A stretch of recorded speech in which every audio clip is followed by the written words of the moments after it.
Howdy folks, we're out and about again today, and today we are going to talk about external judgment. How do we deal when we have to deal with people making assumptions based on how we look?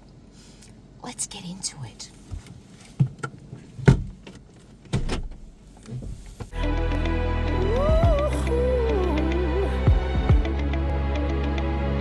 Never gonna stop now, baby.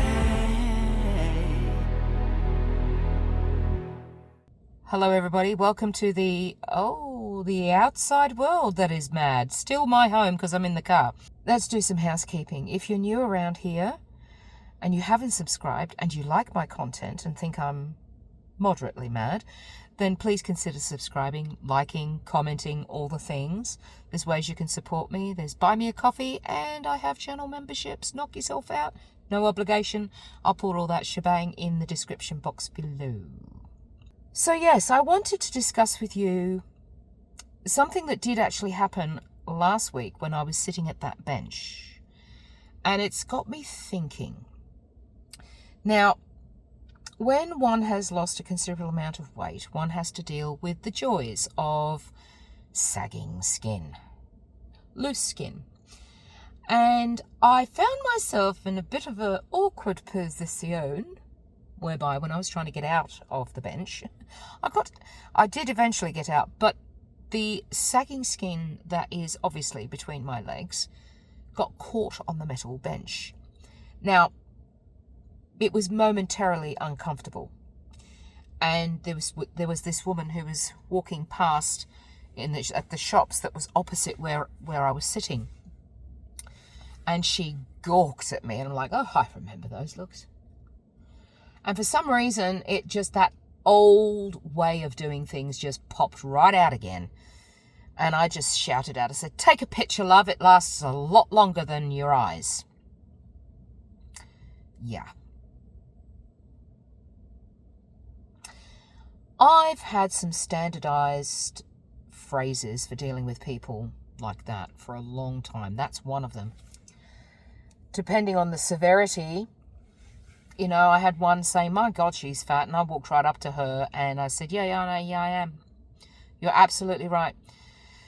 I channeled my inner Winston Churchill just a little bit that day. I do remember it quite well. I said, you know what? I could go on a diet and I could lose this weight.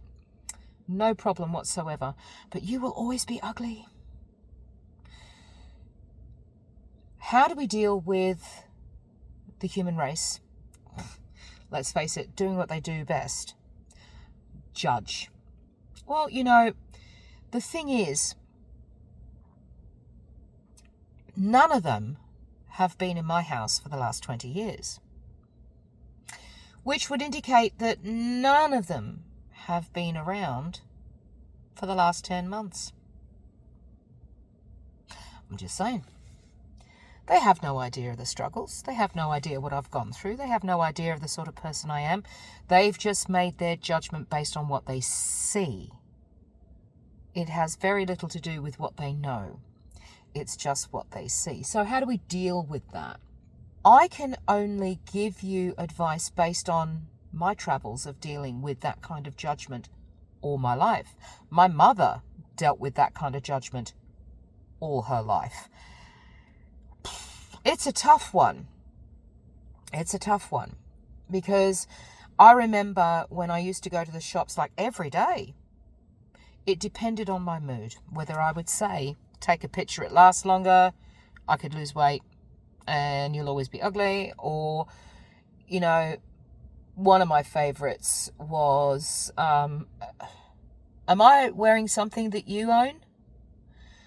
And you know, some of them that gawk and just, they watch you walking and they're like this.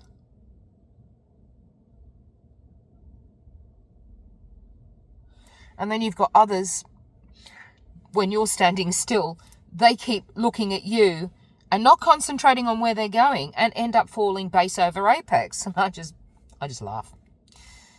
And I finish it up with, maybe you should look where you're going instead of looking at me.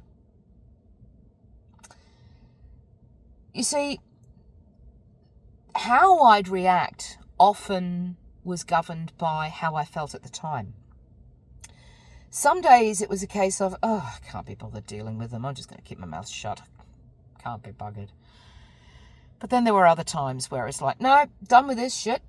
I'm saying something. And the thing is, what used to get me were the kids. I mean, little baby toddler kids. There's a certain age where they don't know, Bless their hearts. But there is an age. There is an age where kids should know better.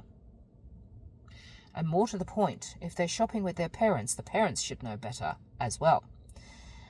And there were a number of times in the past where the kids would say something and the parents wouldn't. So I did. I said, are you going to correct your child or shall I do it for you?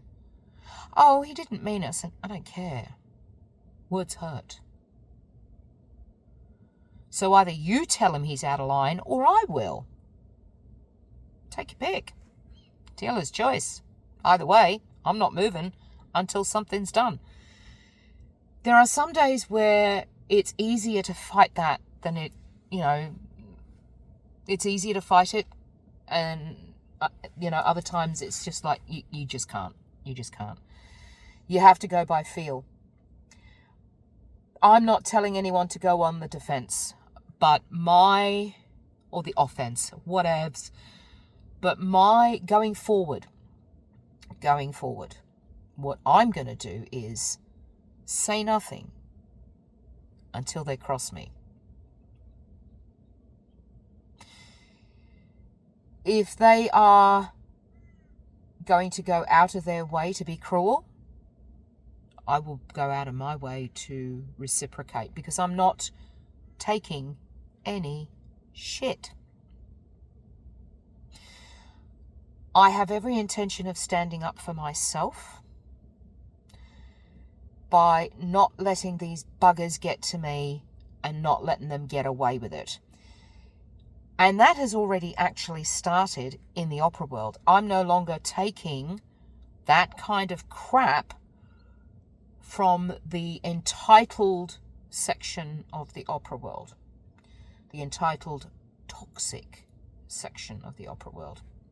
I'm just not playing that game anymore. It's their game. I'm not playing it. They play mine. This is what I mean. You've got to get out there and live, and you've got to grab life by the horns, and you've got to just go for it. Don't take any crap. If you're on this journey for whatever reason and you're going through the motions of all the things that go with this, you're going through the emotional side of this as well, and it's a lot. It is a lot. You truly don't need extra things coming at you, giving you grief. So you stop it in your tracks. It's as simple as that. And if they don't send them to me, I'd be happy to teach them. So on that note, I am going to leave you guys in peace to have a fantastic weekend. Be kind to those around you. Protect your peace. Don't take any crap. I really mean that. And be kind to yourself. You are loved. You are appreciated. And you are enough. Until Monday. Bye for now, folks. Yeah, yeah.